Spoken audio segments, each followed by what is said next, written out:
राम गोपाल एक गांव में चाय की छोटी सी दुकान चलाता था। राम गोपाल के घर में उसके अलावा उसका एक बेटा भी था। दोनों लोगों के लिए चाय की दुकान की कमाई काफी थी। राम गोपाल की बीवी का कुछ ही समय पहले देहांत हो गया था। उसके बाद से अपने बेटे राजू की परवरिश की जिम्मेदारी राम गोपाल पर ही आ गई थी। दोनों बाप बेटा शांति का जीवन बिता रहे थे। राजू 9वीं कक्षा में पढ़ रहा था और पढ़ाई में बहुत तेज था। बस इसी तरह उन लोगों का जीवन बीत रहा था कि तभी गांव में राम गोपाल की दुकान के पास एक नई चाय की दुकान खुल गई। पास के गांव से मनोज नाम का एक व्यक्ति उस गांव में आया और उसने ये नई चाय की दुकान खोली। राम गोपाल ज्यादा लालची नहीं था, इसलिए उसे अपनी दुकान के पास एक और दुकान खोलने का कोई खास दुख नहीं हुआ। राम गोपाल अपनी दुकान पर ग्राहकों से बहुत अच्छी तरह पेश आता था। एक दिन राम गोपाल की दुकान पर गांव का एक व्यक्ति आया और बोला, अरे राम गोपाल भैया, ये जो नई दुकान खुली है, क्या तुम इस व्यक्ति को जानते हो? हमारे गांव का तो नहीं लगता। नहीं भैया, मैं तो इसे नहीं जानता। मैंने भी इसे पहली बार ही यहाँ देखा है। शायद पास के किसी गांव से यहाँ आया होगा। इस पर वह व्यक्ति बोला, पर भैया, उसने तो तुम्हारी दुकान के साथ ही चाय की दुकान खोल ली है। अब तुम्हारी बिक्री पर इससे फर्क पड़ेगा? देखो भैया, भगवान की कृपा से मेरी दुकान गांव में बहुत पुरानी है और काफी लोग मुझे जानते भी तो हैं। मेरा गुजारा तो ठीक ही चल रहा है। अब बाकी जिसकी किस्मत में जो है उसे मिलने से कोई रोक नहीं सकता। मेरी किस्मत का जितना काम और पैसा होगा वो तो मुझे मिल ही जाएगा, इसलिए चिंता किस बात की। राम गोपाल इसी तरह खुश रहा करता था और किसी चीज की ज्यादा चिंता नहीं करता था। कुछ दिन बीतने के बाद मनोज की दुकान पर ग्राहकों का आना शुरू हो गया। मनोज थोड़ा चालाक व्यक्ति था। उसकी दुकान पर जो भी पहली बार आता, उसे वह चाय मुफ्त में पिलाता था।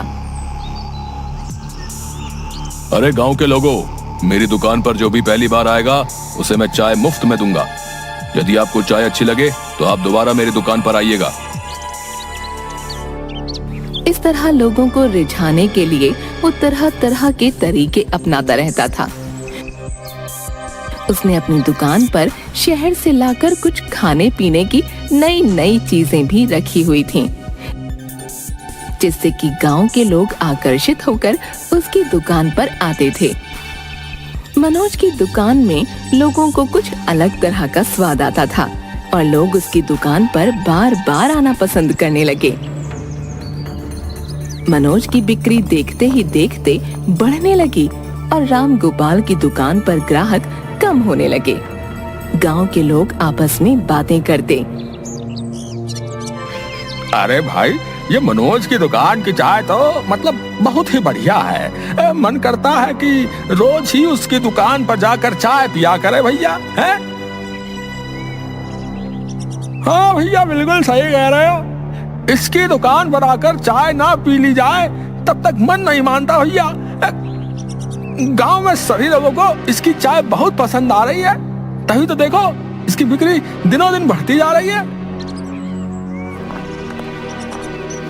मनोज की दुकान से जो लोग भी चाय पीते थे वो उसी की दुकान पर चाय पीना पसंद करते, क्योंकि उसकी दुकान की चाय का स्वाद लोगों को बहुत अच्छा लगता था।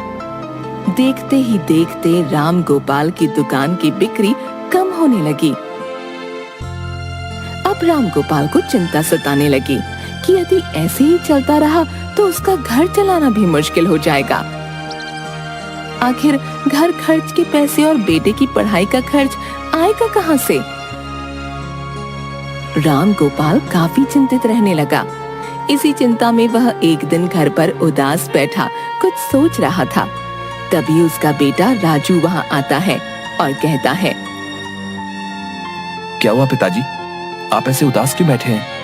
कोई परेशानी है तो मुझे बताइए। नहीं बेटा, कोई परेशानी नहीं है, तुम चिंता मत करो। राम गोपाल राजू से कुछ नहीं कहता, परंतु कुछ दिन बीत जाने के बाद गांव के एक व्यक्ति से राजू को पता चलता है कि उसके पिताजी की दुकान के पास है एक नई चाय की दुकान, जिसकी वजह से उन लोगों की दुकान की बिक्री बिल्कुल कम हो गई है। अब राजू समझ जाता है कि उसके पिताजी क्यों परेशान थे। राजू काफी समझदार लड़का था, वह काफी सोचता है। आखिर पिताजी कितने सालों से चाय बना रहे हैं और उनकी बनाई हुई चाय तो सभी को पसंद भी आती है। उनकी दुकान अच्छी खासी चल रही थी, फिर ऐसा क्या है नई चाय की दुकान में जो सभी लोग वही चाय पीना पसंद करते हैं। तब राजू ठान लेता है कि वह अपने पिताजी की यह परेशानी जरूर दूर करेगा। मनोज की चाय की दुकान पर काफी भीड़ लगी हुई थी। राजू वहां आकर गौर से ग्राहकों को चाय पीते हुए देखता है और सोचता है, सब लोग तो बहुत मजे लेकर चाय पी रहे हैं। आखिर इसकी दुकान की चाय में ऐसी क्या बात है? इस दुकान पर चाय में लोगों को कुछ ऐसा स्वाद मिल रहा है जिससे कि इसकी दुकान इतनी चल रही है। मुझे पता लगाना होगा कि इसकी चाय में क्या खास बात है। राजू खिड़की से छुपकर मनोज को चाय बनाते हुए देखता है।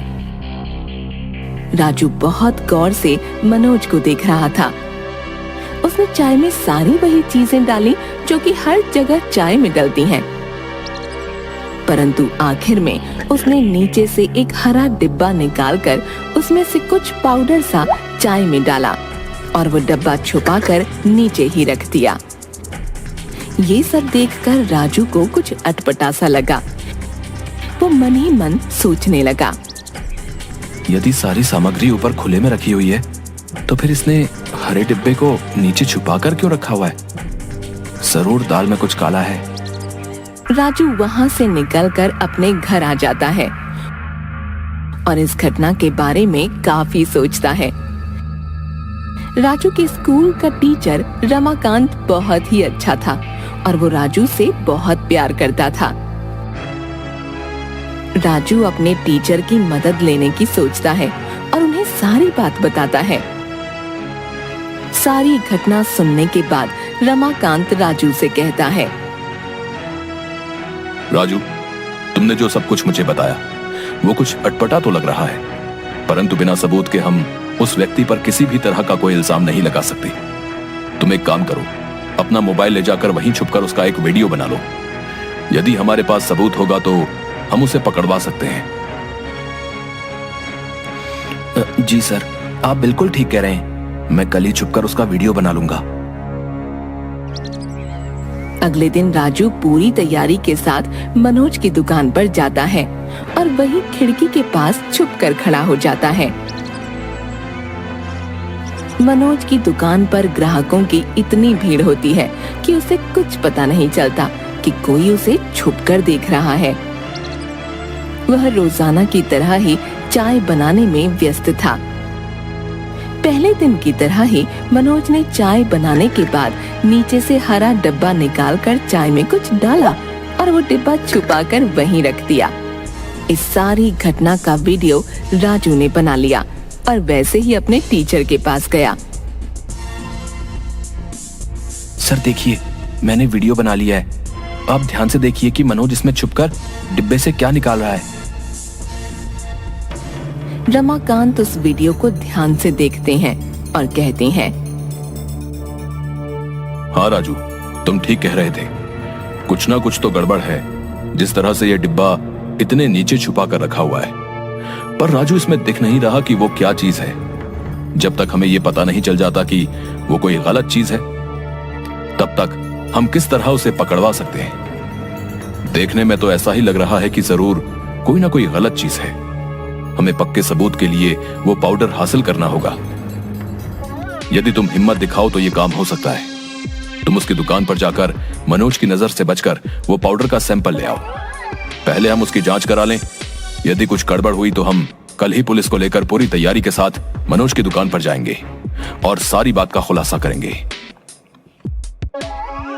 राजू सारी बात समझ जाता है और अपने टीचर से कहता है, ठीक है सर, जैसा आप कह रहे हैं मैं वैसा ही करता हूँ। इस काम को बहुत होशियारी और चालाकी से करना होगा, परंतु उसका भांडा फोड़ने के लिए मैं कोई भी रिस्क लेने को तैयार हूँ। अगले ही दिन राजू अपनी वेशभूषा थोड़ी सी बदलकर मनोज की दुकान पर पहुंच जाता है ताकि मनोज उसे पहचान न सके। उसकी दुकान पर काफी भीड़ होने के कारण राजू काफी देर इंतजार करता है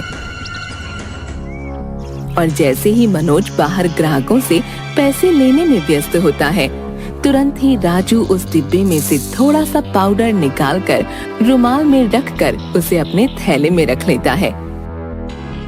मनोज को किसी तरह का कोई शक नहीं होता। राजू का काम हो गया और वो तुरंत वहाँ से निकलकर अपने टीचर के पास जाता है और उन्हें वह पाउडर दे देता है। पाउडर की जांच करने पर पता चलता है कि वह नशे का पदार्थ है। बस फिर क्या था, अब तो सबूत मनोज के खिलाफ था। उसे अपराधी घोषित करना मुश्किल नहीं था। अगले दिन राजू अपने टीचर रमाकांत और पुलिस के साथ मनोज की दुकान पर पहुंच जाता है। मनोज अचानक पुलिस को वहां देखकर काफी घबरा जाता है और उनसे कहता है, अरे साहब, आइए आइए बैठिए, मैं आपके लिए बढ़िया सी चाय बनाता हूँ। अरे नहीं भाई, हमें कोई चाय वाय नहीं पीनी, हम तुम्हारी दुकान की तलाशी लेने आए हैं। मेरी दुकान की तलाशी? पर क्यों? भला एक गरीब से चाय वाले की दुकान पर ऐसा क्या है जिसकी तलाशी आप लेना चाहते हैं? अरे तुम यहाँ से बाहर निकलो, अभी सब पता चल जाएगा।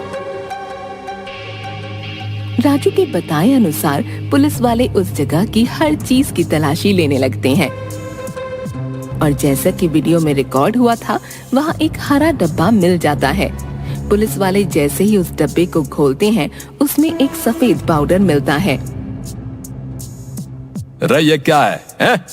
इसको देखने से तो ऐसा लग रहा है कि ये कोई नशे का पाउडर है। अरे दुकान पे क्या रखा है ये?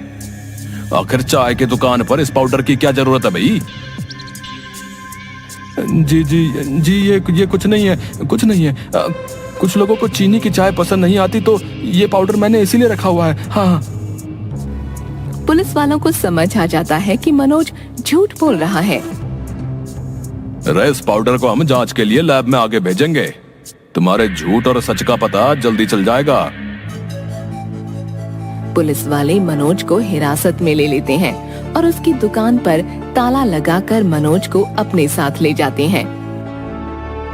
उस पाउडर की पुलिस द्वारा जांच होने पर पता चलता है कि वह नशे का पाउडर है, जिसके सेवन से धीरे धीरे लोगों को उसकी लत लग जाती है और फिर जब तक वह ना लिया जाए, शरीर में बेचैनी सी महसूस होती है।